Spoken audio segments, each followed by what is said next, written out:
Hello, everyone. So today I want to talk about a show that I've started watching, which is called Blue Period, and it's all about art and going to art school. It's a Japanese show on Netflix, and I think I can share with you one image from the show so that you'll have some idea what it looks like. So it's basically animated and this is our main character. And he's a very hardworking person. Um, and he suddenly gets smitten with art. And he's a high school student and he decides that he wants to go and study art at university. And it's very hard, it's very expensive, and there are lots of reasons not to do it, but he has caught the bug and he's very passionate about it. So one of the things that struck me on the first episode, and that's all I've seen of it so far, I think I will share more of my impressions on this channel, since this is an art channel, of this very artistic Japanese anime called Blue Period.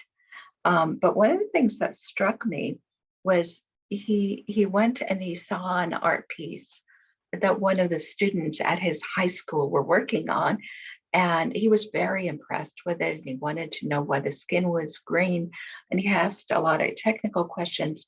And when he found out which student was painting it, he told her, "Oh, you're very talented." And she was taken aback and said, "No, I'm not talented. I'm skilled. I work very hard. I don't appreciate your calling me talented, because that implies that I did nothing to make this what it is." Okay, that struck me as a sort of a modern thing about what people think about talent and why people are told that it's not talent, it's all hard work. I personally think it's a combination of talent and work. You certainly can't achieve anything without working at it, but you also can't achieve as much if you have less talent than if you have more talent, because it's kind of obviously you take what your talent, but then you have to apply yourself. Um, but I have a story that I've told several times before about talent, and I think I will tell that to you. But I also want to practice my screen sharing and show you beautiful images while I'm talking about this. So I I want to share with you some images from my phone, and that I had that all set up. But here we go.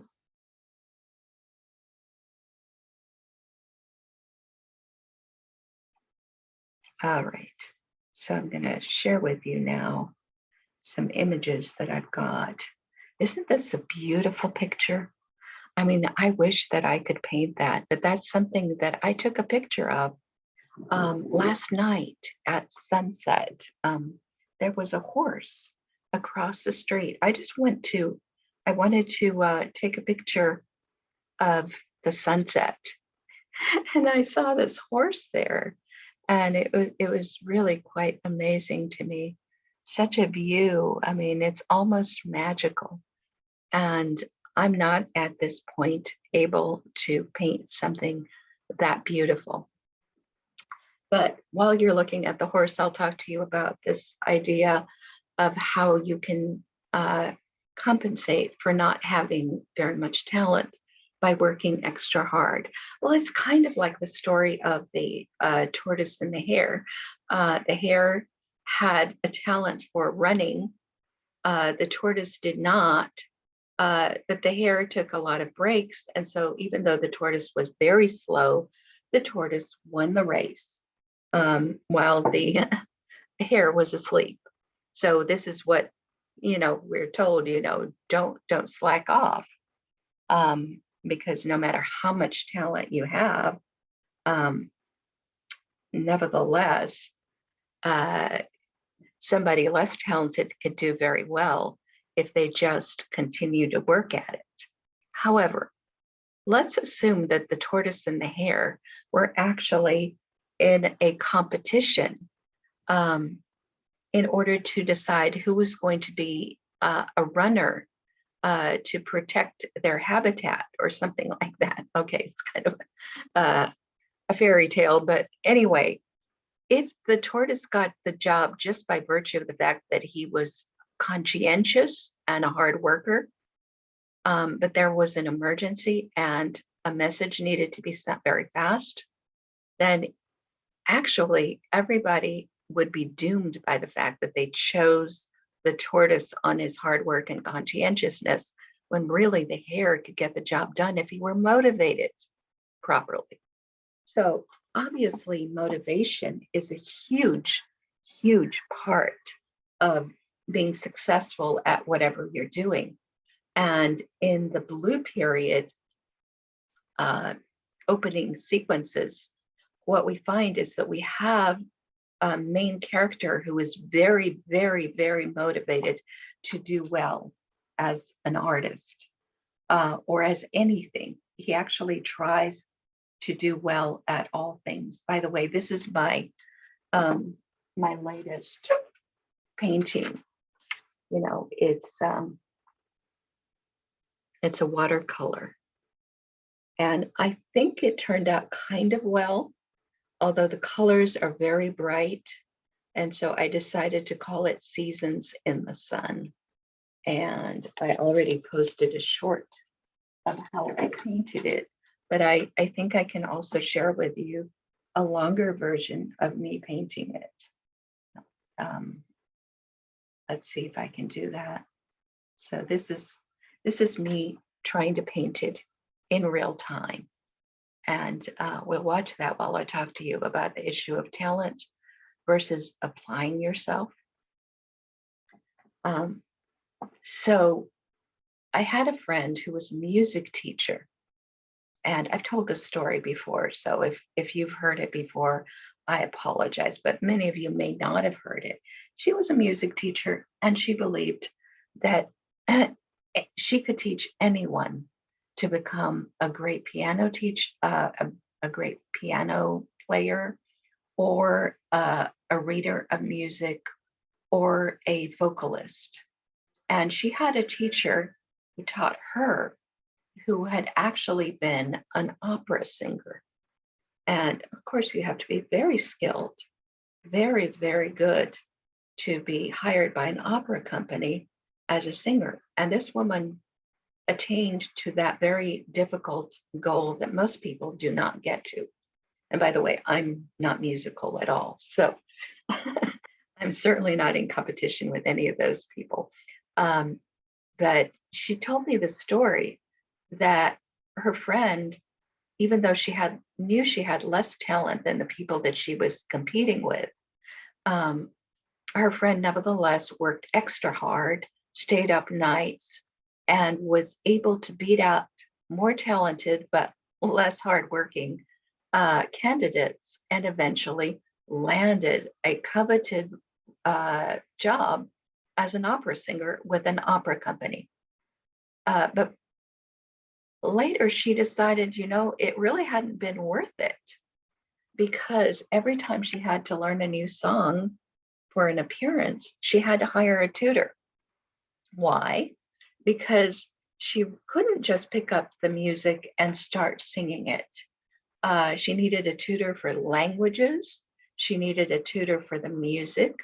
And so she continued to work extra hard.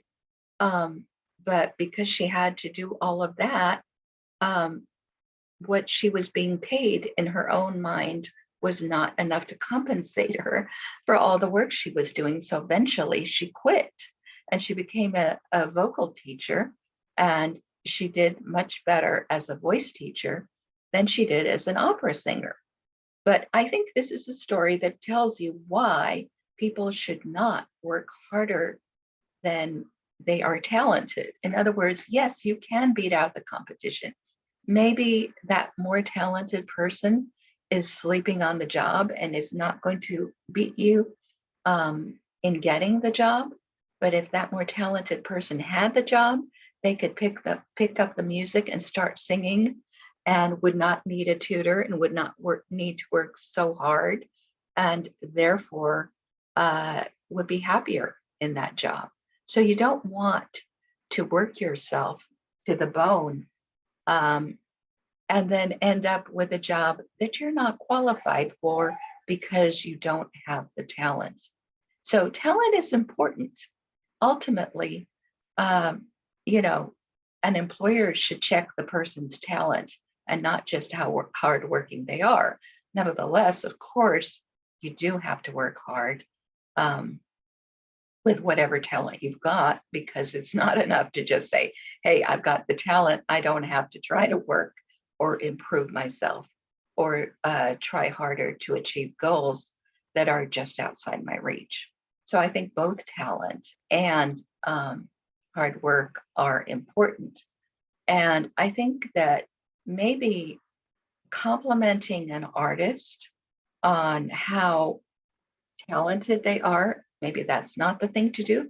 But if you only compliment them on how hard they work, and they know that somebody else with the same amount of work wouldn't have achieved what they achieved, you might be hurting their feelings then too. So here's what I suggest.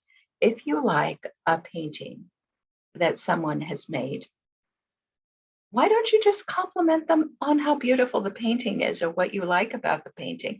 And let's not worry about whether it was talent or hard work that helped them get there.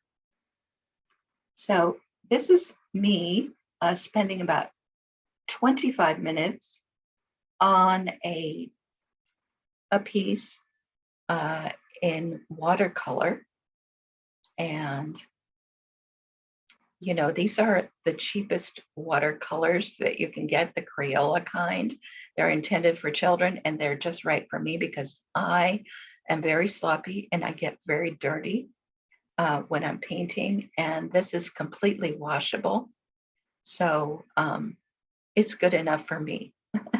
The degree of talent that I have, maybe not the best. The amount of work that I'm putting in here is also not the best.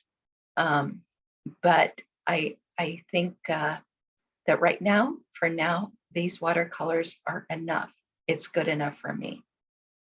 And I'm happy to be able to do this. So what about breakthroughs? One of the things that we're told as an artist is that even if we don't, if we don't think that we're doing that well at any particular point, we have to keep going because inspiration will come to you when you show up. If you don't show up, inspiration will not be there for you. I think that's a misunderstanding of inspiration and also misunderstanding of breakthroughs. I can tell you some stories about myself where I totally didn't apply myself to a problem. I let it go because I was making no progress. And then I had a breakthrough while not being on the job. In other words, I didn't show up, but I suddenly had the inspiration. Poetry is certainly not something where I would sit and try to write a poem and then inspiration would hit me while I was trying to write the poem. When I was young, poems would come to me while I was practicing law, while I was trying to help my clients get divorced, while I was in court, while I was driving to court, while I was doing anything but thinking about writing a poem, and the poem would come to me. Also, the way novels come to me, it's not when I'm trying to write a novel. It's when I'm thinking about other things, and it just comes to me.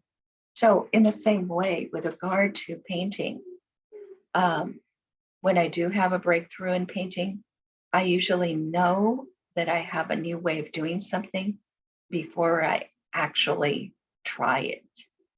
And this is true in areas where I'm behind and I consider myself less talented than other people also. So, for instance, I did not learn to carry a tune. I'm not musical. At a time when most children could match pitch, I could not. And that's why I didn't get any music lessons. But so, at age 3, 4, when most children can already sing a song and you can recognize what they're singing, I couldn't do it. But one day at age 8, I suddenly could. And it wasn't because I'd been practicing. It just came to me that I suddenly could, and I could. The same thing happened to me with regard to riding a bicycle. Most children at age 6 already know how to ride a bicycle, maybe even earlier. I had been given a bicycle and had tried to learn how to ride it and had failed from age 6 to age 8. And in the interim, I was given a scooter and I learned to ride a scooter. At age 8, I had a dream that I could ride a bicycle. And I had a bicycle, I just hadn't been riding it because I didn't know how. And I went out and I rode it and I could. Okay, what does that mean? That means that, regardless of whether you're talented in a particular field or not, I think that breakthroughs can come to us when we're taking a break. You don't have to push yourself to be consistent in applying yourself to a particular area. Sometimes you need to give yourself some time. And your subconscious mind will work on the problem, whatever it is, whether it is matching pitch, matching color, matching anything, learning to balance yourself on a bicycle. Your subconscious mind is working on it. And eventually you can learn how to do it. And you don't have to push yourself when you feel blocked. Whether you're blocked as an artist, as a writer, or in any particular field, give it a rest. Maybe it will come to you when you're not trying. And that's my advice about being blocked. So right now, I've been practicing my art a lot, and I do it when I enjoy it, but I don't force myself to do it beyond what works for me. So what about this issue of should you go to art school if you don't have any talent, or you think you don't have any talent? I think the important thing really is your passion. If you're passionate about it, that can make up for talent. But if you're not passionate, you certainly should not force yourself to go and study something that you have no interest in and also no talent for.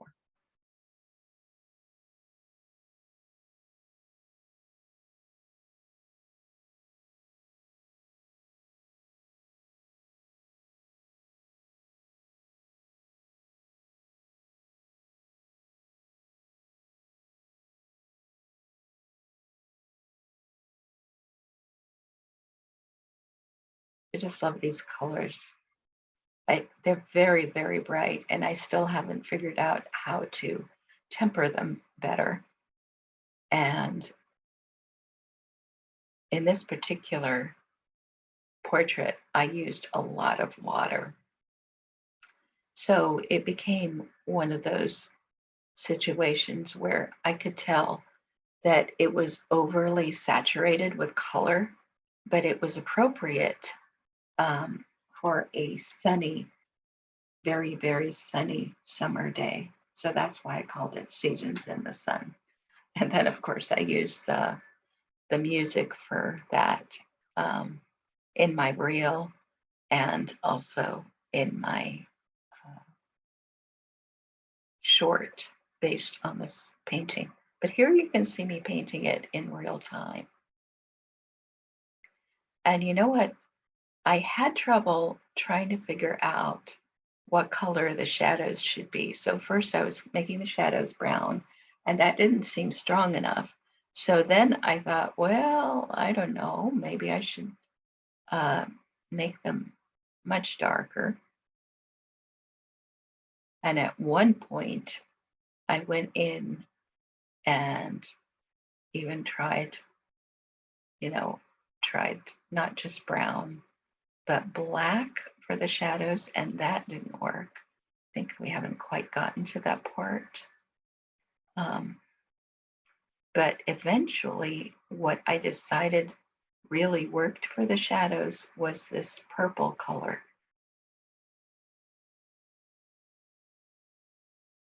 Now, that's totally a relative thing. It's because all the other colors were so bright that the shadows couldn't just be brown. They had to be purple. But I don't have a lot of color theory, so I can't really explain why the purple was so bright for this.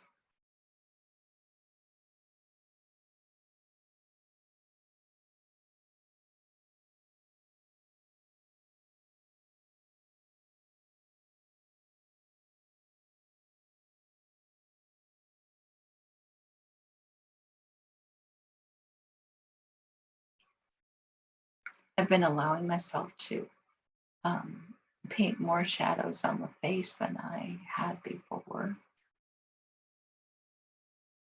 But a lot of this then has to be kind of wiped off because it's too much.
Okay, this is where I went in with the black, and that was a mistake.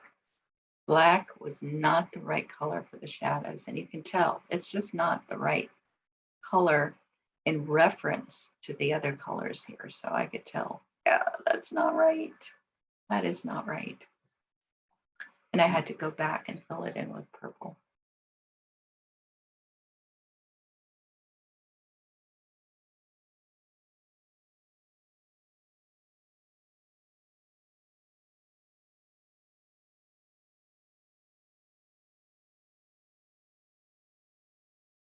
Putting in those little pupils, and they are small because there's so much light there in this painting. She's obviously in the sun, so her pupils have to be very small.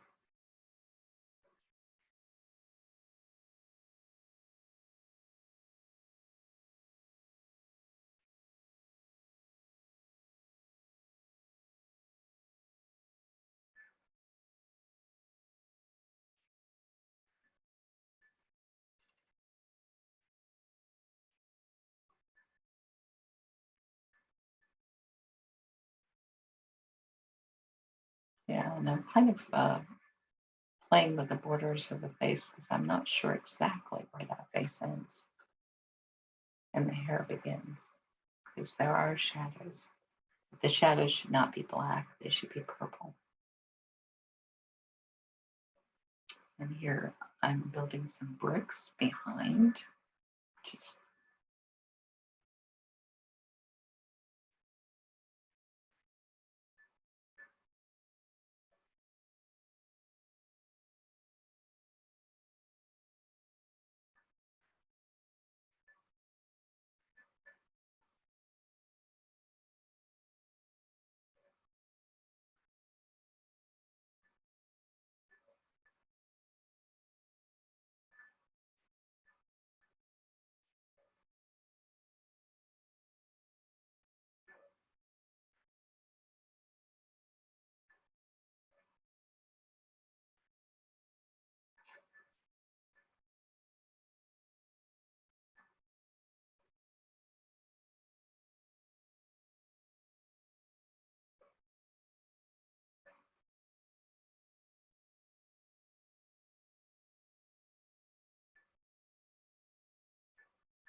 I'm still struggling with the color of the shadows.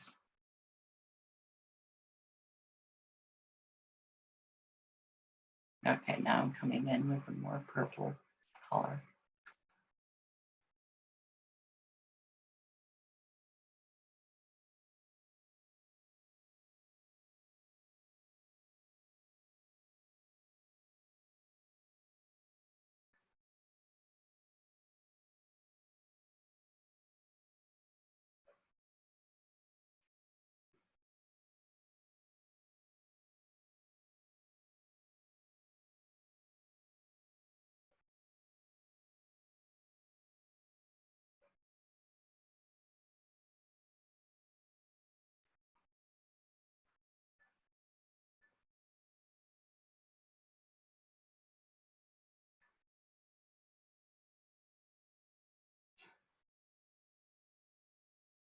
It's just a little bit too much purple there.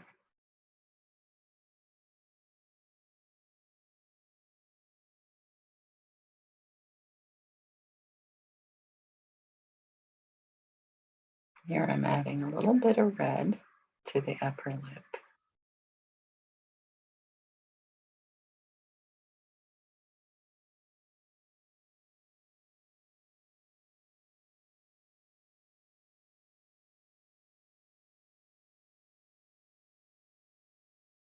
And a little bit to the bottom of the lower lip and a little bit to the side of her cheek. And I know those colors seem a little bit too much, a little bit too gaudy, a little bit too bright. And I think that I got some downvotes on this painting. But you know what? When people downvote something, that means they're reacting to it. It touched them in some way, maybe not in a good way, but I'm not at all upset that I got some downvotes. And I do understand. I mean, it's almost like seeing someone with too much makeup, you know. Um, but I don't think that's what it is. I think it's the colors are just very, very bright, and I haven't tempered them.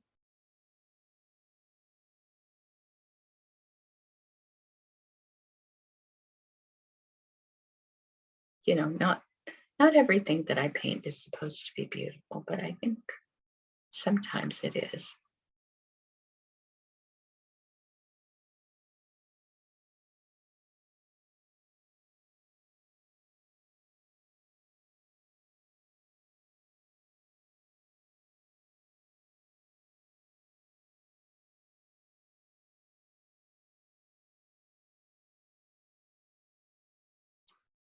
Adding a little more purple, a little bit more brick. Notice that I've just totally given up on the using the thin brushes. I use the very thick brush because that's actually what works for me with watercolor.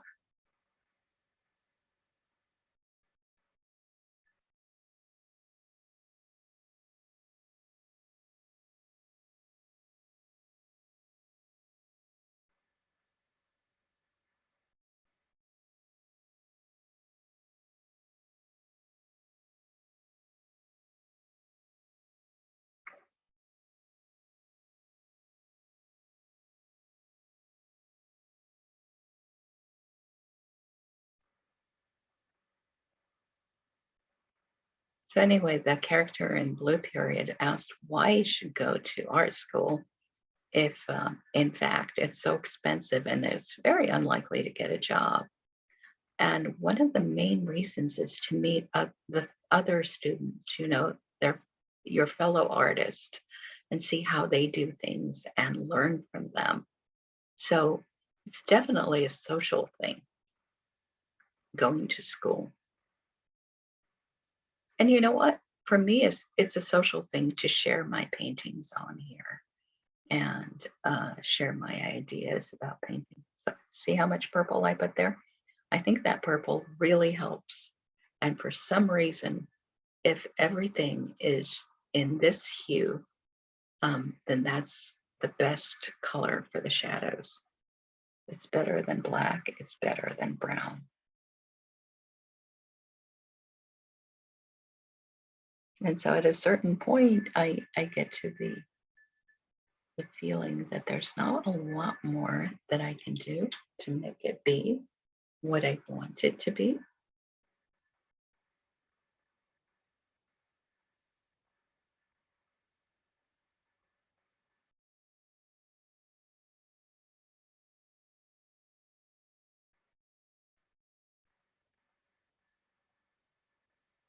And that's when I sign it. Okay. So now I'm going to stop the share and show you the end product. And now it's completely dry. And I don't know if you can see it very well, but that is the painting in all its glory.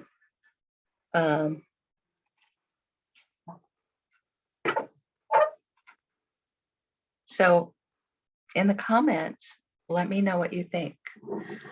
Can you have a breakthrough without showing up? I think you can, but maybe you don't. What is more important, talent or hard work, or are they both equally important? It's been a nice talk. I'll see you later.